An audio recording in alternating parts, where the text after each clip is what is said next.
En el podcast de hoy en Psicocosas vamos a hablar de síndromes psicológicos. El concepto de síndrome hace referencia a un conjunto de signos y síntomas para hablar de una condición, pero no reúne la suficientemente enjundia para hablar de enfermedad. Por eso, cuando hablamos de psicología de los síndromes, hablamos de características que se pueden ver y replicar en diferentes personas cuando son sometidas a las mismas condiciones o que reúnen una serie de características comunes.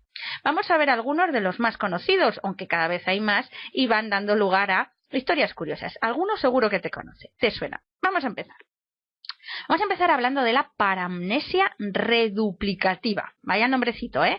La paramnesia reduplicativa, que es una idealización delirante, por lo tanto no sujeta a la realidad, en la cual la persona cree que un lugar o zona ha sido duplicado, existiendo en dos o más lugares simultáneamente, o que ha sido recolocado en otro sitio, ¿no? Por ejemplo, una persona que puede llegar a creer que no está en el hospital en el que había sido admitido, o que de pronto va a un lugar y esa ya no es la oficina en la que él trabajaba, sino que ha sido sustituido por otro totalmente diferente. La paramnesia reduplicativa está dentro de, es un tipo de psicosis en el cual hay una desconexión con la realidad y por más que tratas de razonar con la persona, que no ha habido ninguna réplica, la persona no lo asimila. Habitualmente detrás de esta paramnesia reduplicativa de idealización delirante, en la cual la persona cree que un lugar o zona ha sido duplicado, siempre tienen una explicación coherente desde su punto de vista, ¿no? Desde el tipo, pues las historias tan interesantes como las de los replicantes, o ha dado lugar a muchísimas películas en las cuales los alienígenas van sustituyendo a las personas que queremos, aunque eso recibe otro tipo de síndrome cuando hablamos de la duplicación de otras personas, pero en el caso de lugares o sitios se llama paramnesia reduplicativa y como digo es un síndrome que está muy relacionado y es un tipo de psicosis. Otro muy conocido, también muy explotado en el cine, el síndrome de Estocolmo. El síndrome de Estocolmo es una respuesta psicológica que se da a veces en rehenes de personas que han sido sometidas a un secuestro. Suelen ser signos de empatía, de lealtad o incluso de conformidad voluntaria o de enamoramiento con el secuestrador, a pesar de la situación de riesgo en la que se encuentra ese rehén. Es decir, un rehén ha sido contra su voluntad retenido, muchas veces por medios violentos, y cuando el proceso de secuestro suele ser muy largo y hay relación directa con el secuestrador o secuestradora, el propio rehén como mecanismo de defensa tiende a crear vínculos de empatía hacia su propio secuestrador. Es una especie de mecanismo de defensa del cerebro y que a veces incluso da lugar, eso como decimos, a procesos de enamoramiento. Este último es el que más se ha explotado en el cine, ¿no? O en la ciencia ficción. Este síndrome también puede encontrarse en otros casos, incluyendo aquellos como violencia de género, violación y abuso de menores. Y el nombre del síndrome se creó tras el robo de un banco en Estocolmo, de aquí viene el nombre, en Suecia, en el cual los atracadores detuvieron a varios empleados del banco durante 3 días en agosto en el año 1973 y muchas de las víctimas se encariñaron emocionalmente, hubo un vínculo afectivo con sus secuestradores, incluso los defendieron después de que estos fueran dejados en libertad, ¿no? Tras sus días de cautiverio, y rechazaron testificar en contra de ellos, ¿no?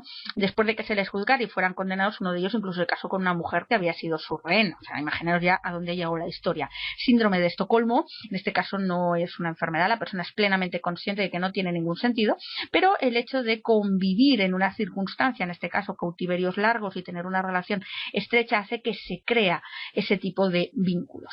Vamos con otro síndrome muy conocido, este también es muy frecuente, sobre todo en personas mayores y también en personas que presentan alteraciones psiquiátricas, que es el síndrome de Diógenes.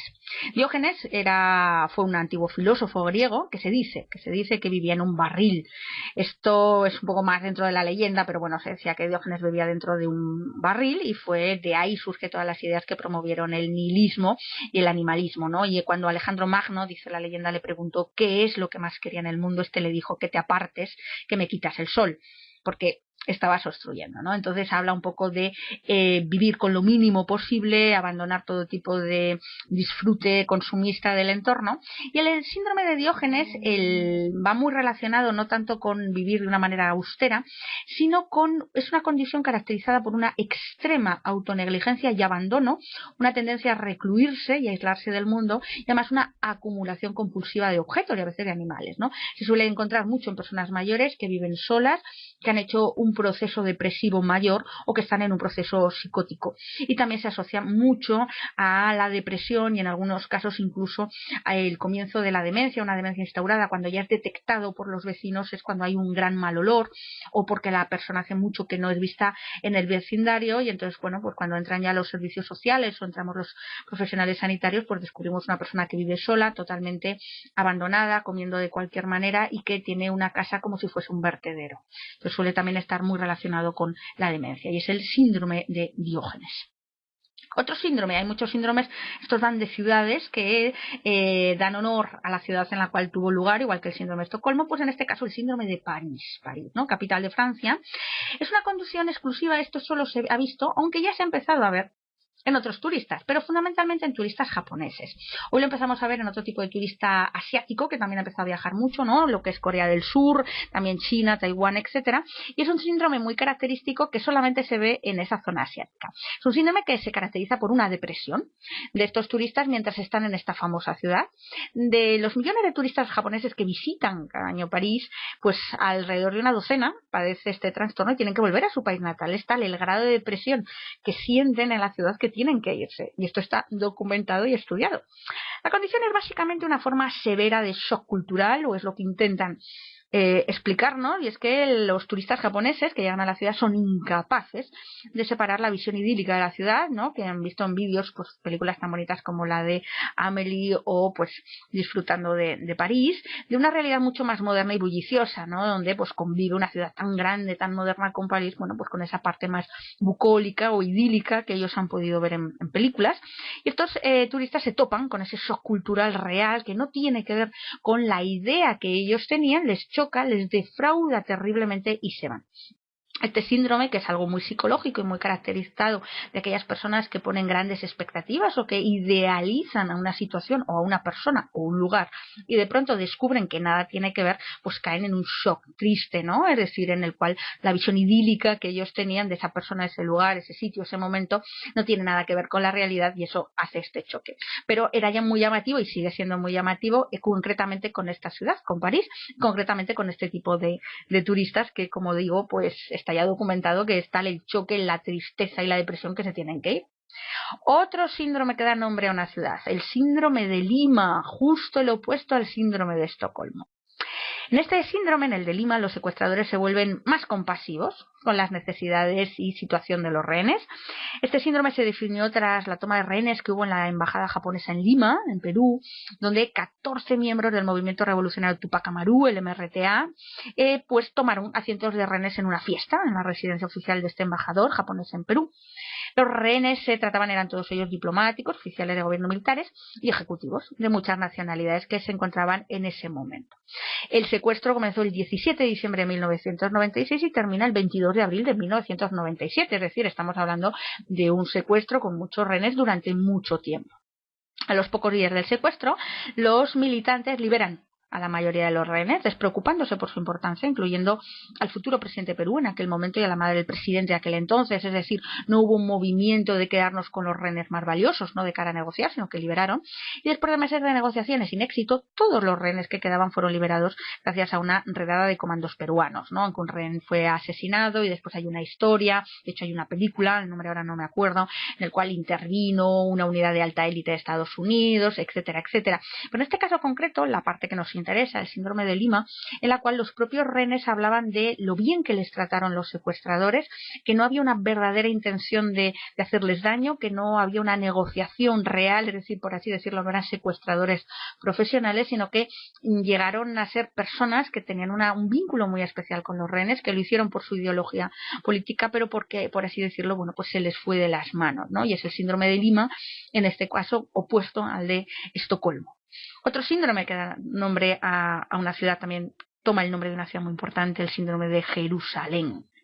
El síndrome de Jerusalén está caracterizado por un conjunto de reacciones mentales que giran en torno a la presencia de ideas religiosas obsesivas, ilusiones o u otro tipo de experiencias psicóticas, ¿no?, que se desencadenan o son favorecidas por la visita a la ciudad de Jerusalén. En este caso también concreto juega mucho el entorno Jerusalén, la ciudad de las tres religiones, con todo el proceso donde visitan. Hay un turismo religioso muy poderoso a esta ciudad y que da lugar en el que algunos turistas pues tengan, por así decirlo, experiencias de tipo psicótico que ellos mismos no son capaces de explicar, desencadenado por un entorno estimulante y probablemente por una sugestión y una presugestión a lo que van a encontrar. No es endémico de una única religión ni lugar, ha afectado igual a judíos y a cristianos de muchos ámbitos diferentes, de hecho está documentado en casos recientes. El trastorno parece que aparece siempre que se está en Jerusalén. Suele causar ilusiones psicóticas que tienden a desaparecer después de unas pocas semanas. La gente refiere, bueno, pues que ha escuchado voces o ha tenido imágenes epifánicas de manifestaciones divinas, o que ha visto en sueños a Jesús y a sus discípulos o antiguos profetas del Antiguo Testamento. De todas estas personas, las que han sufrido esta psicosis, que es espontánea y que remite, todas tenían una historia de trastornos mentales previos o parecían no tener un estado mental lo más adecuado posible. Pero, y esto es lo interesante, también ha llegado a documentarse en personas que no tenían ningún tipo de trastorno mental previo, pero que sí que son altamente sugestionables. Entonces, este tipo de síndrome de Jerusalén, que se repite en otro tipo de eventos o situaciones, como también se puede ver pues las personas, sobre todo judíos y descendientes de judíos, visitando campos de concentración en Alemania, como Auschwitz, que tienen también alteraciones psicóticas cuando escuchan voces o dicen escuchar lamentos, etcétera, donde el papel sugestionable del cerebro tiene un papel, pues como digo, bastante importante. Otro síndrome, el síndrome de Capgras, que seguro has oído hablar de él, pero es un síndrome un poquito raro, pero es muy llamativo. El síndrome de Capgras es un raro trastorno en el cual la persona se aferra a una idea, una creencia delirante de que sus conocidos, especialmente familiares muy cercanos o cónyuges, han sido reemplazados por impostores de apariencia indigna. Es muy común en pacientes con esquizofrenia, aunque también puede ocurrir con personas también que presentan demencia. En el caso de la enfermedad de Alzheimer suele ocurrir, es decir, cuando dicen tú no eres mi hija o tú no eres mi marido, eres un impostor, porque el problema del cerebro, en este caso sí hay lesiones cerebrales de base, el cerebro no reconoce esos estímulos familiares, es decir, ve a la persona como si la viese por primera vez, entonces sabe que es su marido, que es su hijo, que es su hija, pero su cerebro le dice que es una persona totalmente extraña, y como el cerebro lo que tiende, aun estando enfermo, a buscar lógica, pues lo más lógico es que sea un impostor, ¿no? Este síndrome, el de Capgras, ha dado lugar también a numerosas películas, como hemos podido ver en el cine, y también tiene mucho que ver con la paramnesia reduplicativa que veíamos al principio, ¿no?